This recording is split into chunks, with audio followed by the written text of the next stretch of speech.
Let's roll, baby. Welcome into a special edition of the New York Sports Rush. We are counting down the days until week one when it will be Bobby Saleh against his old mates, his old team, the Jets and the Tennessee Titans. This guy's been covering the Jets for forever with the New York Post. He is one of the institutions, as far as I'm concerned, of Jet media. Brian Costello, another training camp. How goes it so far? It's another training camp, JJ. It's hot. It was a hot one today. Long. They had a long practice today, so it's always interesting. The Jets, they may not win a lot, but they're always interesting, and I think this will be an interesting season. Okay, last year was an unmitigated disaster. They were as poorly coached as any team in the league. Yeah, They were unwatchable for a good chunk of the season. They felt yeah, like a USFL team with the way they played the final 5-6 weeks of the yeah. year. How much of that, cause was just due to the fact that they had no quarterback? It's a huge part of it, JJ. I mean, I understood why they rolled the dice on Justin Fields. There's not a lot of good options when you're in quarterback purgatory, and you can't draft one. And so they went out and they took a chance, and it didn't work. The gamble didn't work, and it was pretty clear early on that it wasn't going to work. And then, yeah, the end of the season was tank mode. All like you can talk about how the teams tanked. The Jets tanked at the end of the season. They were had Brady Cook was not ready to play. They had guys out there who had no business being on the field. It was just a complete. It was horrible to watch. It was a complete mess. It was hard to even evaluate it from where I'm sitting because it didn't even feel like they had a chance to win those games. So yeah, I think quarterback play was a huge part of it.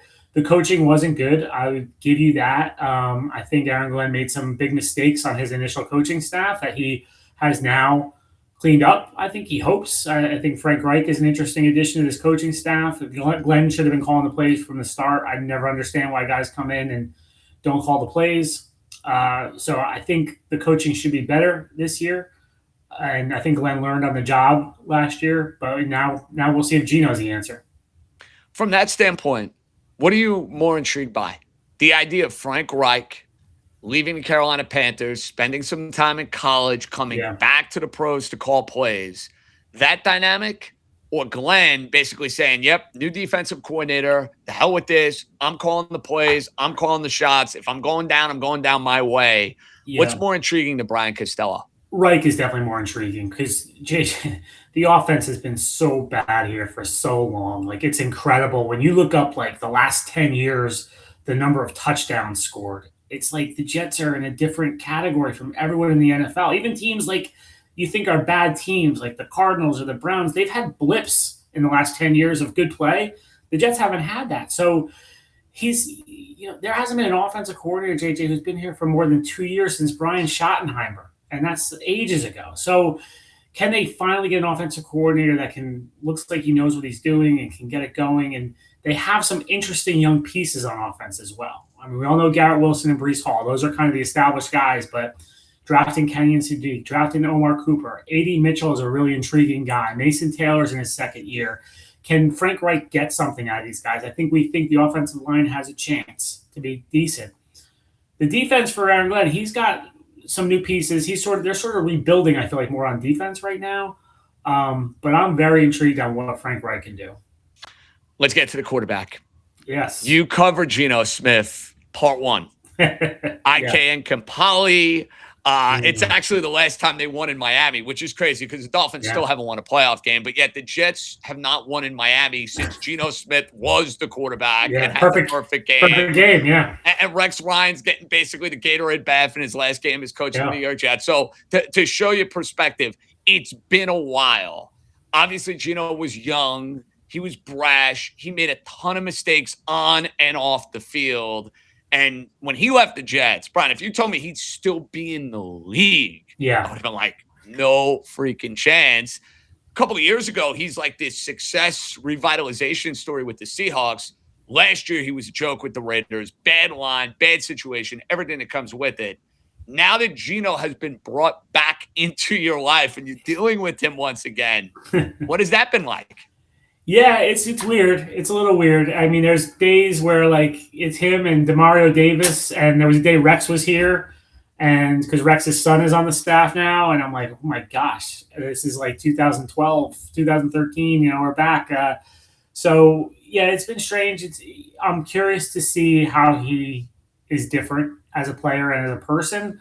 I honestly have not gotten a good read on that yet because training camp is training camp, and he's had some good days, he's had some bad days, which is pretty much the story of Geno. We used to call it the Geno coaster, and I still think the Geno coaster is in effect. And then in terms of like all my interactions with him have been at the podium so far, so I do kind of want to have conversations with him in the locker room and see if he's different. But it'll be a great story if he can somehow have a second act here. That doesn't usually work. There's not many guys who've come back here and had good second acts with the team, but it's going to be interesting to watch. It shades of Javier Vasquez to me because it wasn't exactly the first stint was overly successful, but the bar is so low at the quarterback position. He can't be worse than Justin Fields last year, can he? No, he can't be, but that bar is so low, JJ. Like, I think there's going to be games where you're like, hey, Geno looked pretty good. And then he throws for 303 touchdowns, 100%. There's going to be other games where he throws for 250 and 3 to the other team and maybe 2 to go to the house. Yeah, we've seen that already in practice. Like, we've seen it. Like, he has days where, I mean, he throws a beautiful football still. Like, he can spin it with the best of them. And he always has. Like, I remember his first rookie kick, watching him throw. You're like, okay, I see it. But there's something that's always been a little missing there. And I understand he had a great year in Seattle 4 years ago, but I think people have to kind of get over hanging on to that. I don't think that's going to happen here. What you're hoping is it's more like the last year in Seattle, or like where he was okay. It wasn't a disaster like the Raiders year last year, but he's just, I think it's going to be up and down, and the Jets have to hope there's more ups than downs. Just think it's a tough start to the season, JJ, too. I think the NFL didn't do the Jets any favors with the way they set the schedule up. And, they open with Tennessee, which Tennessee's down, but it's kind of got an emotional game for Saleh. Then they go Packers, Lions, Bears. They get the whole NFC North. They'll be underdogs in every single one of those games. Yes, they will be. Yep. They'll be favored against Cleveland probably week 5, unless Cleveland gets off to some hot start. But so that's the tough part. I think the Jets, if they had a little runway to start the season, if they had gotten the Dolphins, they got that's the okay. Raiders. I get they got it. the Raiders. They got the Cardinals. If they got some of those games in September, and built a little momentum, that this place needs momentum. Like, it just hasn't had any in so long, and there's a constant feeling here of, okay, here we go again. Well, Brian, to that point, I'm glad that you brought that up. If they lose to Saleh and Saleh kicks their ass and he's dancing, he's high-fiving Daboll and he's sticking it to the Jets, which he wants to do, dude, every Jet fan on planet Earth after week 1 is going to say, we're going to be 0-4. Here we go again. Glenn is coaching for his job week 5 against the Browns. Sorry, that's going to be the narrative. Absolutely. I mean, week 1 is the most overreacted to thing there is, right? Like, week 1 in the NFL season, for you as a host, the Monday, is a glorious day after week 1 because if a team wins, they're going to the Super Bowl. If the team loses, it's crazy. This is going to be, for the Jets, if they lose, this will be the most overreacted to game I can remember. So, yeah, I agree with you. I think if Saleh sticks it to them, Jets fans are going to be just beside themselves. All right, 2 notes from these preseason games of this week. Breece Hall injury happened on Monday, literally as I'm getting a coffee, and I'm like, oh, geez, non-contact. Then I see a bunch of you guys' tweets. Coach kind of downplayed it. Realistic to expect him back for week 1? I think it's realistic. I think the concern when you have a soft tissue injury is he going to be 100% over it? And do they have the caution not to get him where he goes out and tweaks it again? Like, that's what you always worry about with hamstrings and groins, is guys try to come back too soon. And this feels like, week 1 is like, this isn't the middle of July for the Mets or Yankees, where like you're like, okay, if he doesn't come back this week, he come back next week. There's not much difference. There's a kind of an artificial deadline in my mind where they want him for week 1. So do you worry about, does he come back too soon and tweak it again? Having watched it, JJ, it did not look serious to me when I saw it. Like, it was weird. He wasn't even running really full speed, and he just kind of, you could see his leg grabbed on him, where you could see that, and then he went down to the ground, but he walked off under his own power. He was out on the field today watching, and I was watching him walk across the field. He's not limping or anything. So I don't think this is a serious groin injury, and they said 2 to 3 weeks. So to me, I think week 1 is realistic for all the fantasy players out there. Okay, and there are a lot of fantasy players obviously interested. Yeah. Then you get to the backup quarterback situation. Yeah. Geno Smith doesn't play preseason game number 1. Klubnik, the Clemson kid, gets the job. Looked okay, Yep. looked serviceable, looked workmanlike. That's fine in preseason game 1. Is there enough, though, Kaz? And he's going to be the backup quarterback. Yeah. Just looking at his competition, it's not exactly anything to write home about. Yeah. But if Geno Smith gets hurt in game 2, if he gets Yeah. hurt in game 4, do you feel like at least Klubnik is going to give you serviceable, workmanlike backup quarterback performances to not totally torpedo this season? Yeah, I think your scenario you're talking about does he have to play 2 games, right? Or like 2 games, 3 games? Like, yeah, if he's got to play 6, 7, 8 games, then I'd have some concerns. I think he could be serviceable for a few games. I just haven't seen enough to say more than that. So I agree with you. I think he's the backup quarterback. To me, his competition has never been the guys in the building, though, JJ. It's what's going to be on the market. Correct. Somebody who becomes available. The Eagles have 4 quarterbacks. They're not going to carry 4 quarterbacks into the season. The Steelers have 4 quarterbacks. The Titans have Will Levis as a third quarterback. Do they decide, hey, let's try to flip him around?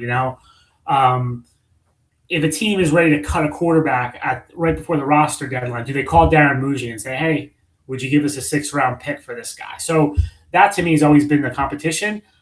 I was impressed in the preseason game just because it didn't look too big for him. It wasn't about 5 for 7 for 56 yards, like whatever with that. And he was playing against backups. But he was thrown into a difficult scenario because he found out the day before he was starting, he never practices with the first team guys. So, like, I had never seen him throw a pass to Garrett Wilson before. I'd never seen him take a snap from Josh Myers. He didn't look overwhelmed by it, and I thought that was a good sign. I would expect we're going to see a lot of them in Pittsburgh, who's their next preseason game on Friday night, and we'll get more of an answer. But, yeah, I would have concerns like, obviously the Jets had a scenario a few years ago where the starting quarterback lasted 4 plays, right? And then they went with Zach Wilson, and that kind of blew up their season. So I would be worried about that. But, I mean, what are the options out there, JJ? If you're a quarterback on the market on September 15th or whatever, like, yeah, I get that, like, Flacco had that year in Cleveland a few years ago, but the options aren't good. So I think Klubnik is the guy they're going to ride with for now. So you would say gut feel week 1 when they're taking on Tennessee, it's Geno Smith, Cade Klubnik, 1-2 on the depth chart? Yeah, that's my gut feeling. I mean, like I said, maybe there's somebody shakes free that they look at, but that person's going to have to come in and learn the offense unless they played for Reich before. Maybe the Eagles decide Andy Dalton's not sticking around. Dalton was the guy I was thinking about, yeah, if he becomes available. But I don't know why the Eagles would bring him in and then cut him. So, yeah, I guess that's a possibility. But to me, Klubnik's the leader right now for sure. All right, 2nd overall pick. It's weird because this draft class didn't have the same, like, oomph that other draft classes have. No quarterbacks. We're talking about a lot of non-skill position guys. They don't get the same sort of attention.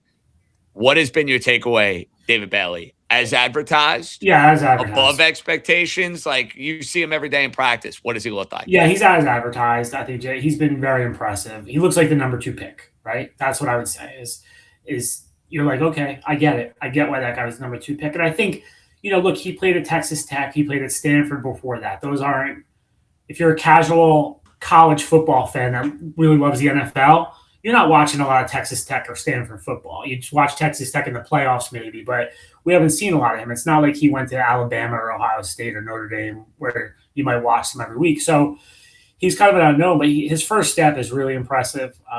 It's hard in these training camp practices what's a sack and what's not because they don't bring the quarterback down. So it's sort of in the eye of the beholder when they get close to the quarterback. But he's been in there. He causes havoc. He's in the backfield a lot. I think he's also versatile. I've seen him in coverage. I have seen him stopping the run. So I don't think he's just strictly a pass rusher. I think he can do more than that. I think he can be a 3-down player for them. And I do think he's going to have an immediate impact, JJ. He just seems like that kind of player to me. Okay. They brought in 2 veterans. You mentioned Demario Davis, second act with the Jets. Yeah. He's had a great career with the Saints, but he's north of 35. Minkah Fitzpatrick. There was a time he was the best safety in the NFL. Yeah. He was with Miami last year. He was okay. Like, he was not great. He was not terrible. I think he graded out well metric-wise. I felt like he got better as the year went along. But they bring in these 2 guys for veteran leadership, and I think Aaron Glenn's like, look, we need guys who are professionals. We didn't have an interception all last year, for goodness sakes. Yeah. I I need a couple of professionals on his defense. Who do you think has more of an impact this season? I think DeMario has more of an impact. Just number one, the leadership. Like Minka is a leader by example. He's kind of a quieter guy. Like he's not, but DeMario is the definition of leader in the NFL. Like he's so vocal. Everyone talks about the energy he brings. It's contagious. He's been like that. He was like that when he was a rookie. He had Rex Ryan compared him to Ray Lewis as a leader. So he had that in him right away. So I think just as a middle linebacker too, he's going to have a ton of tackles. He's calling the defense. He'll have a big impact. Minka, the interesting thing to me, if you talk to people, in Miami last year or Pittsburgh, is sometimes how he was used kind of influenced. Like he's not getting the picks that he used to get, but he's playing close to the line of scrimmage a lot, is what they say. You would know better than me, JJ. You watched him all the time. But so I'm curious to see how Aaron Glenn uses him. Does he do the same thing here, or is he playing deeper more? I would expect he's probably going to be closer to the line in those circumstances. So I'm not sure if he's going to have a ton of interceptions. But like you said, he's a professional, and they needed that. This place last year didn't have enough of that. They just didn't have losing C.J. Mosley was huge for them last year. He was a leader. They just didn't have it. And Aaron Glenn needs his guys around him too. Like Minka doesn't know Aaron Glenn, but DeMario is with Aaron Glenn in New Orleans. David Onyemata is on the defensive line. He's another guy, 33 years old, knows Aaron Glenn. It helps when you're a new coach if you have guys that kind of spread your gospel in the locker room, like Rex back in the day had Bart Scott, Jimmy Leonard, and Marcus Douglas. And they did a great job for him helping teach guys the defense and also just kind of convincing guys like, hey, this guy's the real deal. Like, listen to him. I thought it was a mistake that Aaron Glenn didn't have those guys here last year. And it's such an excellent point. My final one for you, as we get ready for the next 2 weeks of these preseason games and we get started week 1 against the Titans, can this team, and more specifically, Brian, can this head coach survive like the Abyss start, like 04, 05? I don't think so, right? Like he needs to win at least. Like if they start the year 0-5, I don't know how he's keeping his job. I don't know, JJ, because Woody Johnson really likes him. Like this was his guy, right? Like that. The thing with Saleh, and I don't think I appreciated it enough at the time, was just how Woody didn't like him. And Woody didn't hire him. Christopher hired Saleh. Woody never really felt a connection with him. And, I think that firing him 5 games into the 24 season was just, all right, I'm done with this. Symbolic of that. He's not my guy. We're not performing. Get lost. They were fighting. Like, they had a contentious meeting the week before. I just think he didn't see eye to eye with him. Like, I think Glenn speaks Woody's language a little better. I think they're good. I haven't seen Woody a lot in training camp, but I know, like, last year they were good. And so I think Woody would be hesitant to do that again, JJ, to be honest, to fire a guy midseason. It didn't really work out. 24, it didn't spark the team. It didn't. Nope. And like you get this argument of like, oh, you get a head start on the search. Well, all right, they got a head start on the search. They ended up hiring the guy everyone put number 1 on the list when Saleh was fired. We all knew Aaron Glenn was a head coach in waiting, right? Like, and he had Jets ties. It was like pretty obvious. Mike Vrabel or Aaron Glenn, like one of those 2 guys was going to be the guy. So I don't know. I think that's overrated. I'm sure the coaching search people out there. No, sorry, Mike Tannenbaum, if you're watching, like they make some good bank off of those long searches. But to me, I don't see the. I think firing someone in December maybe makes a little sense, but I think he's going to have a little bit longer leash than people think, JJ, because I just don't think Woody's going to want to have this reputation of firing coaches in the middle of the season all the time. He never did it before. It's true. And plenty of coaches where there might have been conversation about job status. Bowles, Adam Gase, like they had Gase in 2020, exactly. Got the entire season. Yeah, got the whole season. And and so at Bowles, like if you go back to 2018, people were screaming for Bowles' head in November, and they went the whole season. So I don't think he's going to want to do that. I also don't think it's completely fair, JJ. Like we said, the schedule's tough at the start. It's not like he's going out losing games to teams that we think they should be beating. Like if they lose to the Packers, Bears, and Lions, it's like, okay, yeah, that makes sense. Those teams are a lot better than the Jets. Now, if he's starting, goes to the Browns and the Dolphins and the Raiders. Lose to the Browns and the Dolphins, you don't want to be having this conversation. Yeah, then that's a different conversation. So it's the most fascinating thing to me, JJ, about this team right now is it feels like the entire organization is on a timeline, including the general manager, about 2027, except one guy. Head coach. Aaron Glenn is not on that timeline. It's like you talk to Beningo, you talk to any of your Jets fans friends, right? It's like they're conflicted. They want that quarterback next year, so they're like, oh, I'd like to have a high pick, but boy, Aaron Glenn better not go out and go 0-4. It's like it's so watching that is going to be fascinating because. But the power dynamic has changed within the Jets, right? It's Muji's show. It's his show. It's still Glenn's show. Okay. Look, like Demario Davis is Glenn. Geno Smith is Glenn. Minka Fitzpatrick is Glenn. Like, he's still calling the shots this offseason. I think Muji has a little more juice with the owner now. He's like a lot of times Woody goes the way the fans go, right? And I think the fans like what Muji has done, and they like what he's doing. I think Woody's probably in the same boat. He likes what he's done. He's kind of set them up with these draft picks. He seems like he's made some smart trades. So I think Muji definitely has more juice than he had last year, but I wouldn't say like he's calling the shots. I still Glenn's fingerprints were on a lot of stuff this offseason. He's all over it. New York Post, another year. Brian Costello. Dog years, JJ. Dog years. Have fun with the Baylands guys on Saturday. I'm bummed I'm not going to be there, so have fun with those guys. Yeah, I got to see if I can make it. I'm flying back from Pittsburgh in the morning. I got to see if I have the energy. If anybody can do it, it's you. Come on now. You're a man of the people, Brian Costello. They're waiting for you. And like the Jets fans out there think I hate preseason football. I'll be in Pittsburgh Friday. Just take note of how many other Jets writers are in Pittsburgh on Friday night, all right? I like that. I like that. We Costello, you saved those receipts. I respect it. Thanks. Right, I appreciate a few minutes. Enjoy Pittsburgh and enjoy Nashville week 1, okay? All right. Thanks for having me on. That's Brian Costello from the New York Post. That's going to do it for the New York Sports Rush. We're back tomorrow. John Jastremski signing off. Be good one and all.